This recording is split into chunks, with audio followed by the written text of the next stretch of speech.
on the show, so this is always exciting. It's fun having new, fresh people on the show to enjoy what we have made here, because it's pretty fun. And on that note, if you want to be part of the show and you want to submit and have your own show, really, you can do so at write.onair@gmail.com, write.onair@gmail.com, WRITE.onair@gmail.com. And you can also reach out to us via Facebook, which Natalie is the captain of currently, and she does wonderful posts. She just saluted to everyone, for those of you who can't see this right now, which is all of you. So I don't know if I missed anything else. If you want to submit, be part of the show, do so. We're always looking for people. You can run, usually you can see Natalie around town or me biking around, so holler us out, chase us down, and be on the show, for sure. Anything else, Natalie? I know you have an announcement to make, right? Probably for something in September that's coming around. Yeah. You should... Zine Fest. I wanted to announce September 28th is the actual Zine Fest at Blackbird. And then we also have an art reception August 23rd. And I believe Scout and Calvin Black will be playing. Cool. Okay. Yeah, we'll be reiterating that as it gets closer too. We made a point to say that last show, so we'll keep that up. But if not, I think Natalie's made a post about it, so check out our Facebook page. But otherwise, tell us about your first piece, because this is pretty cool. We went over a little bit. Go ahead. I wanted to thank Prince for that introduction of our writer tonight. Yep, this is true. Annie Christian with us here and now. So this first piece was the darker of the two, right? Yeah. So tell us a little bit about why you wrote this piece before we dive in. So this piece, it's partially, it's based on a true story that an incident that happened with my dog. But maybe we should get into that more. Yeah, like, right. I don't want to give too much of it away right after now. the fact. Okay. Yeah. All right, well, we'll dive in. So what's the title of this? So it is called House Call. All right, so how about a warm-up? Darlene had already begun pouring pale brown liquid into the mug. Pungent steam twirled past her eyes, tired lids drooping with age. Oh, dang, let me grab a rag. She shuffled towards the back wall where plastic jugs of ketchup and mustard stood under a large opening in the wall. Hey, Tony. Her voice rose sharp. Could you pass me a rag? I got a spill over here.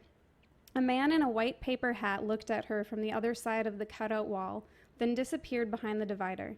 A moment later, he appeared again, following his outstretched arm and the sound of sizzling meat. The white rag stained with burger grease dripped diluted bleached water on the linoleum floor as she padded back to the Formica bar. You know, these night shifts are really wearing me down. She wiped away the ring of coffee that had puddled around the coffee mug and looked hard at the man sitting at the bar across from her. He had been coming into the diner for the last 3 nights, always around 1 a.m. He came alone, except for a briefcase which he would set down on the red plastic bar stool next to him. He would order a coffee and flip through one of the newspapers that were piled in a clutter at the end of the bar. She often noticed him looking past the paper and at her. He would quickly avert his eyes down to the paper and adjust his seating on the stool, continuing as if he were engrossed in one of the articles. Not much of a talker, are you? She didn't try to hide the annoyance in her voice. After decades of hefting heavy plates of food, taking orders from patrons, from bosses, from cooks, and mostly being ignored by customers until they wanted to complain, she felt that she was owed something. And in this moment, it was the pretend friendship of another lonely person sitting right in front of her. She took a few steps to the kitchen window and, without bending over, let the rag drop from her hand and slop into a white bucket sitting on the floor. Bleach water splashed out and onto the floor, but she pretended not to notice. The man cleared his throat. I guess I'd just keep to myself. I'm not from around here, and I'm a bit shy. The sound of his voice surprised her. He would usually say in a curt and brisk manner, coffee, and that was all. But to hear him speak to her, his voice was smooth and deep with a touch of sweetness. The word syrupy came to her mind, and she shook her head with the thought that she'd been working in this diner for far too long when a man's voice sounded like syrup. Is there something wrong? The syrup poured again. No, why? I saw you shake your head, and that's usually a sign that something is wrong. His eyes looked at her warmly, and he seemed to genuinely care if there was something wrong with her or not. Her lips crawled up into a smile, and she felt her cheeks turn pink. I'm sorry. Nothing's the matter. It's just obvious that you're not from around here. We usually just get shaggy truckers needing some human interaction or stoned teenagers that hide in the booths with milkshakes. He smiled at her, and she noticed how straight and white his teeth were, the grill of a car that smashed into her and left her speechless. The bell sounded on the door, making her jump. She felt relieved to be called away from the stranger, realizing that she'd been holding her breath. A young couple had walked in, arms around each other's waists and giggling to themselves as if they had just been the first to invent love. She sighed with an envious loathing and absent-mindedly grabbed a couple menus off the counter and followed the couple to the furthest red vinyl booth. The kids didn't notice her. They were wearing big smiles and staring into each other's eyes. Darlene tossed the plastic menu folders on the table and lumbered back to behind the bar. She noticed the man glance at her again. This is my chance, she thought to herself. Here's an attractive man right in front of me, kind of weird, but maybe interested in me, and I won't pass this opportunity up to meet someone. So where are you from? And what do you carry around in the briefcase? She tried her best to imitate a cute giggle. Nobody uses a briefcase around here. The man's soft-looking hands folded the newspaper. He sat up straighter and looked pleased that she had continued their conversation. I'm originally from New York State, but I move around a lot for work. Most recently, I've been working out of Salt Lake. I wanted a break from the commotion of the city for a bit, so I'm just visiting. How about yourself? Where are you from? The sound of the young couple's laughter caused her smile to falter. Turning her attention to the full, soft lips of the man in front of her. Here. I'm from right here. Redneck, USA. Probably die here, too. The bitterness coated each word. So what kind of work do you do? His big brown eyes smiled at her. Don't be so hard on this place. It's nice. I'm a surgeon. He noticed her perk up with interest. Sounds more glamorous than it is, trust me. I've never met a surgeon before. She felt flustered. A surgeon. Boy, have I hit the jackpot. Well, except this one time, I had to get a mole removed. Her fingers unconsciously touched where a white scar was stitched to the side of her nose. The bell on the front door sounded again. Morning, Melody, Darlene said in a sarcastically pleasant voice. Melody flipped her off in response, then continued twirling her hair into a bun, holding bobby pins between her teeth. Any crazies come in tonight? Melody asked while briskly wiping cat hair off of her gray uniform. No, Darlene said, patting across the linoleum towards Melody. Pretty boring. Her chest deflated with a fatigue sigh. But you see that man? I think he likes me. I might see if he wants to get a drink with me now that I'm done with work. Darlene replied while changing out the pile of coins she got as tips into bills. He's attractive, but there's something kind of creepy about him. Melody's nose was crinkled up like she smelled something bad. When you get to be my age, you won't be so picky anymore. I just need someone to rub my bunions. Darlene laughed, untying her apron and reaching under the bar counter for her purse. Trying to ease the weight of the workday off of her, she fluffed her hair and sauntered over to the man. Are you going to sit here all night and day drinking coffee, or do you drink other drinks as well? She hoped that she didn't sound desperate. His face seemed to run through a sampler of different expressions. Surprise, concern, fear, until settling on pleasantness. That sounds wonderful. Although I don't like the bar scene, I'm more of a quiet person. This might be a little forward of me, she paused. But we could go to my place. I usually just go home and have a glass of wine after work. Well, this is it. She held out her arms like she was ready to catch a giant beach ball. The room was small and felt overcrowded, although there was just a small couch and a desk with a television on top. In the corner sat a miniature bookshelf that was cluttered with tiny glass animals that reflected rainbows on the insides of the shelves. Although the sky had been turning a paler shade of night, the room was kept dark with thick brown curtains. Here, have a seat. She was lifting a pile of half-folded clothes from the couch. They had a strong, flowery perfume scent that wafted off of them as she tossed them on the floor. I'm not used to guests, so excuse the mess. I'm going to change out of this uniform, then I'll grab us some wine. Make yourself at home. The man sat on the couch and placed his briefcase on the floor next to his feet. Mind if I find my way around the kitchen and pour us that wine? Darlene popped her head out from behind a door down a short hallway, leading from the living room. A salt and pepper curl had freed itself from her ponytail and framed her smiling face. Please do. There's an open bottle next to the stove, and the glasses are in the cupboard next to the fridge. The man used his fingers to pinch out a vial from a small pocket on the side of the briefcase, then lifted his tall frame and strode to the kitchen. A fly woke up when the man switched on the fluorescent ceiling light, and together fly and bulb buzzed. Here, the clutter continued, with stacks of mail spilling from the dining table onto the floor. He pulled open the cream-colored door to the particle board cupboard and took out 2 wine glasses, then uncorked the bottle of Cabernet. He filled one glass halfway, then filled the second glass a half inch, then paused and looked towards the hallway. The muffled, dull thud of dresser drawers being pushed shut traveled to the kitchen. He unscrewed the cap on the vial, looked once more to the hall, then tapped a powder into the glass once, then twice. He twisted the metal lid back into place and poked the vial into the inside pocket of his pea coat. He twirled the red liquid until the white powder disappeared, then resumed filling the glass halfway. His arms and shoulders shuddered as he turned around and was startled to find Darlene leaning against the doorway. Her features were softer and younger looking than when they were in the diner. Crow's feet hoisted her cheeks up into a smile. Good, you found the wine. She took the glass that he was holding out to her. Sorry the place is a mess. As I'm sure you can tell, I don't usually have people over. It was nice talking to you at the diner, and I thought it would be nice to talk some more. Her voice trailed off as she was looking at how the veins on her feet stood out against the white linoleum, followed by a big drink of the wine. Ooh, this tastes a little off. I guess I didn't recork it tight enough. I hope you don't mind. No, it's very kind of you to invite me over, and I really appreciate this. He lifted the glass slightly and drank. His lips tried to form a smile, but his eyes were slack with a look of sadness. Why don't we have a seat? She strode to the living room and dropped to the couch. Trying to loosen up, she took another big gulp as he lowered himself down next to her. I want you to know that I think you're a good person. His head was lowered as if he was trying to see his reflection in the wine. Just please know that. He looked at her in the eyes with deep sadness. Darlene was already warm and flushed with drink, and a light laughter danced out of her. Why, I think you're a nice person, too. Why do you say that so sad? We're just having a good time. The laughter twirled from her smiling lips again. As she leaned towards him, so did her hand, and the last of her wine spilled to the couch.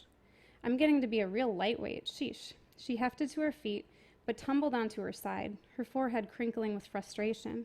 She leaned on her left elbow, then swayed backwards, her shoulders landing against the bottom of the couch hard. Lifting her sweaty palm to her forehead, she mumbled, I don't feel so good. Her entire body felt strange, something she'd never felt before, a dull throbbing and a sharp stinging all over that were fighting each other for her attention. Her head pounded and her heartbeat her head pounded out her heartbeat that sounded too slow.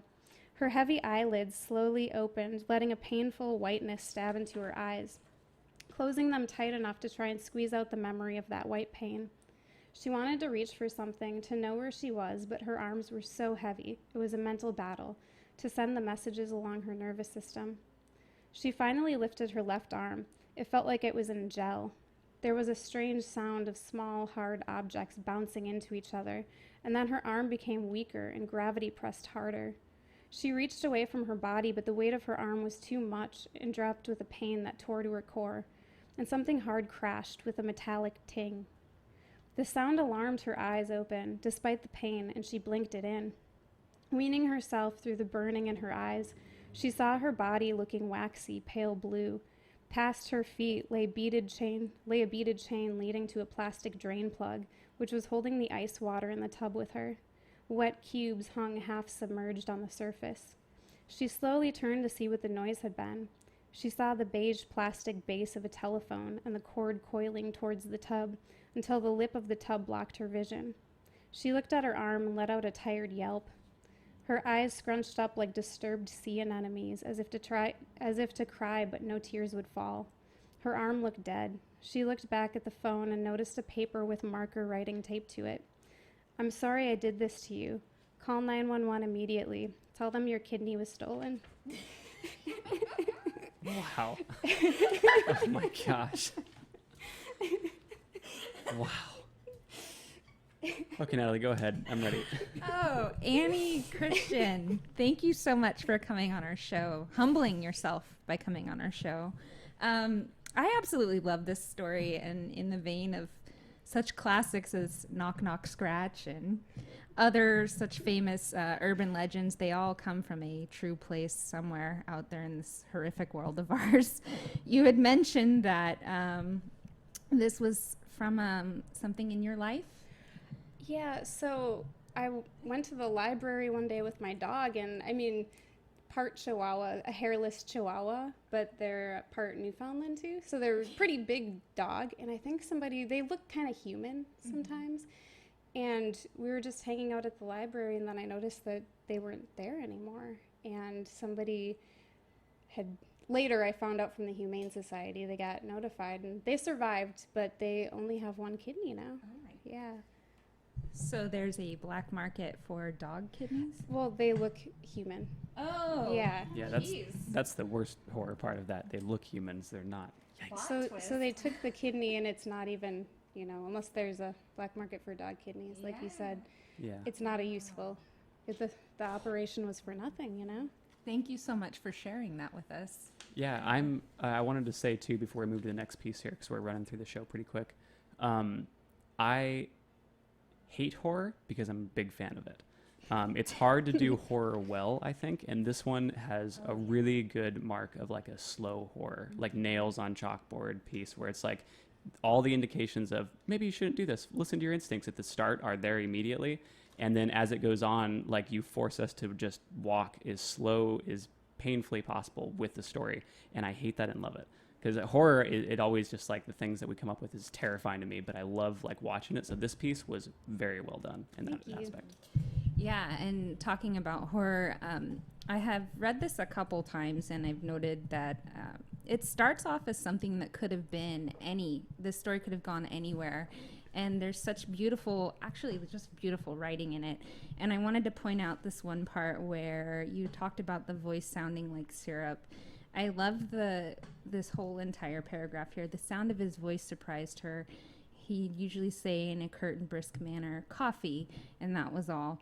But to hear him say her voice was smooth and deep with a touch of sweetness, the word syrupy came to her mind, and she shook her head with a thought that she'd been working in this diner far too long when a man's voice sounded like syrup.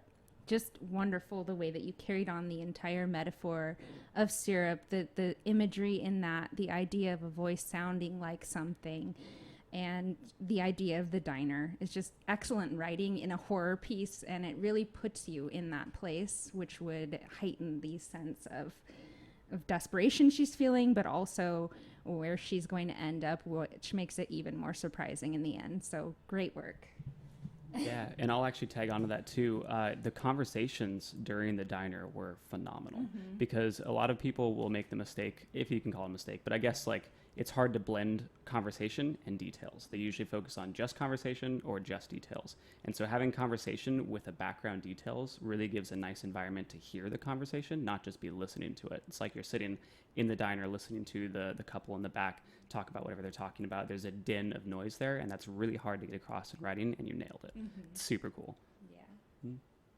Okay, we are rushing through though, so I want to get to your second piece because I'm really excited for this.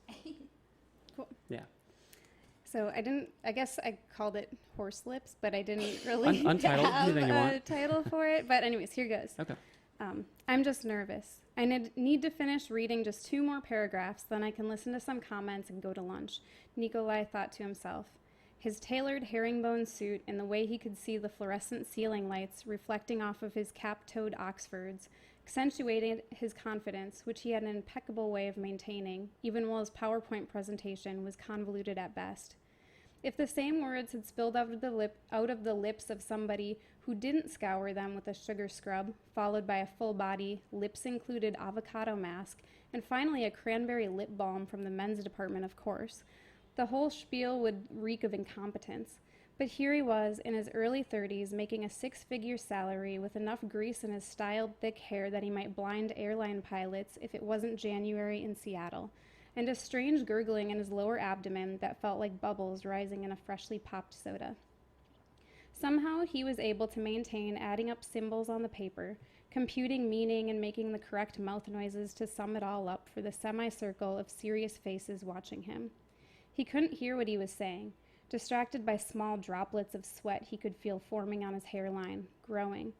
His abdomen felt full, and the silver belt clasp that matched his personalized cufflinks felt tight against his belly button. He tried fighting against the bloating sensation that was distending his abdomen and felt himself involuntarily holding his whole body rigid. Suddenly he noticed that some of the faces had changed from serious to puzzled looking. asymmetrical eyebrows and squinting eyes. He let out a chuckle and tried to ease his shoulders. He'd stopped speaking for a few seconds, having been disturbed by his concern. Lovely weather we're having. It's hard to stay focused on work with a day like today. He made a bad joke, and the others gave small laughs of politeness while he continued with his speech. What's wrong with me? I never make such stupid jokes. I'm killing my reputation, and there's 100 other guys in this building alone that would tear me to shreds for the chance to stand where I am right now. Get it together. He thought to himself while watching the faces looking up at him from across the polished black table. The pep talk hadn't helped. One droplet of sweat had finally been fully birthed from one of his pores and ran free with the liberation of new life. Having gathered some Ultraman-scented hair grease along the way, it sped down his baby-smooth forehead, hurtled his eyebrow like a track star, and vaulted straight into his eye. The pain caused him to disengage the flexed muscles he was holding. His body, free from the mental confines restraining the natural reflexes in him, let go. All of the bubbles that had been forced upward fell away, and a loud noise like a horse flapping its lips startled him. A putrid smell...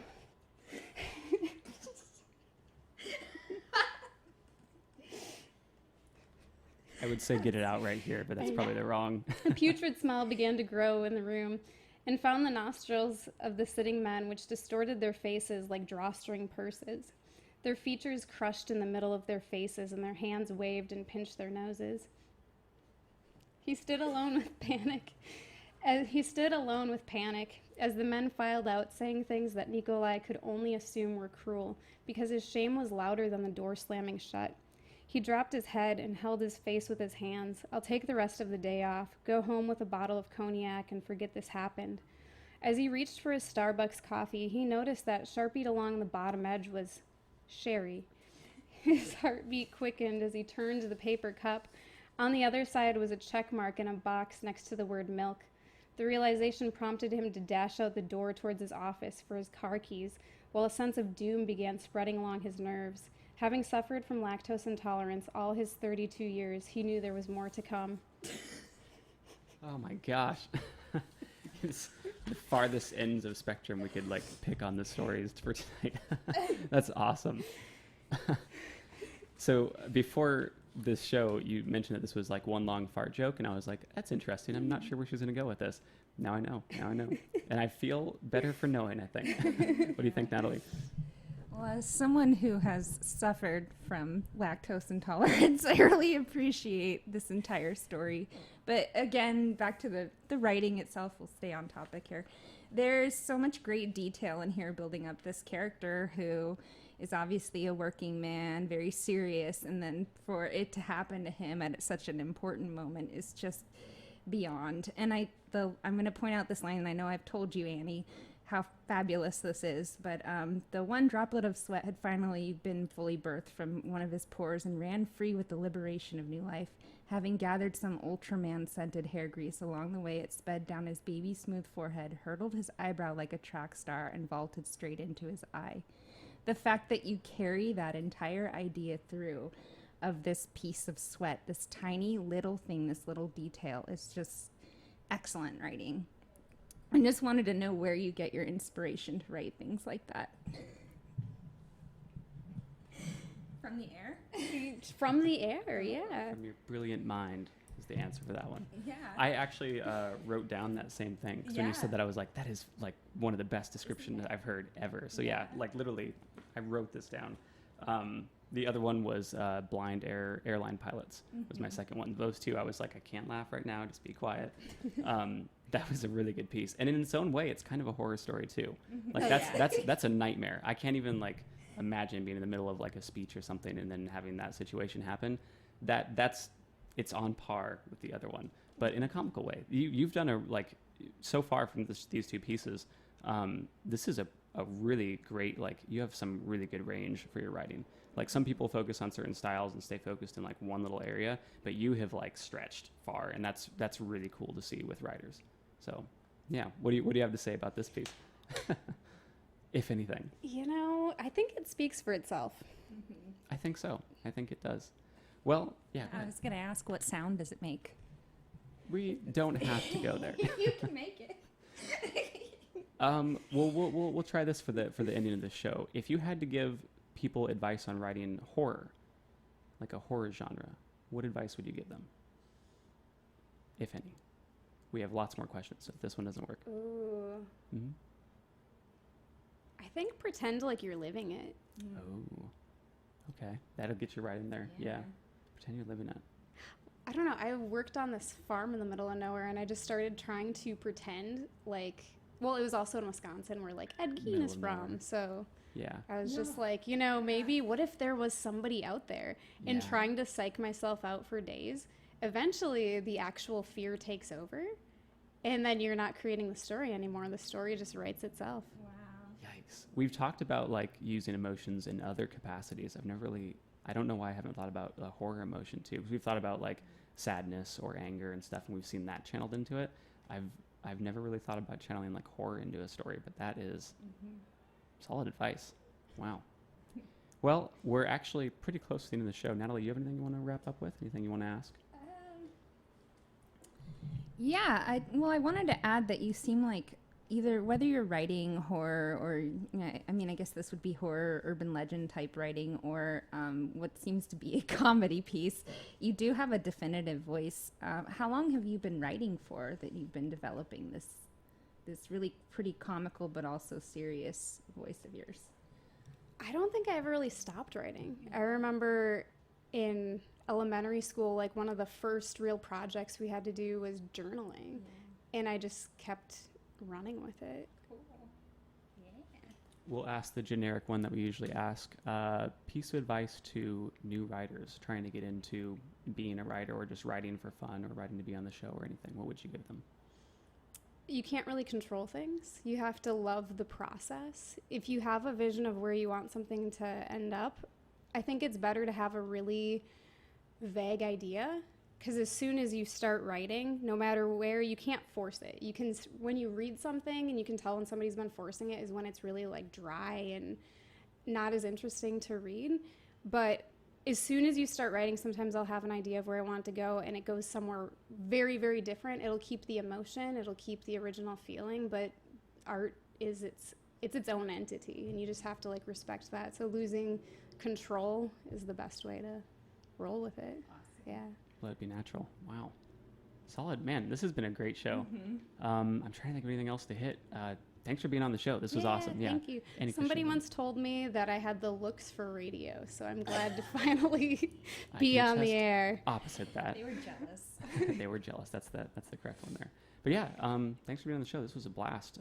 Hopefully we'll have you back for some more, because I'd like to get some more horror ones, or anything else you have. That would be awesome to have you back. But Cool. Thank you. yeah, I'll go ahead and set all this stuff up. Natalie, go ahead and tell us when the zine thing is happening again. We'll end with that. Oh, yeah. So there's art hanging up currently at Blackbird, zine themed, and then it's there till August 31st. We have an art reception on August 23rd, and then Zine Fest itself is happening from 10 to 2, September 28th. You can check it out, Zine Fest Chico on Instagram or on Facebook. And thanks again, Annie Christian. This was a fantastic show. Have a good night, everyone.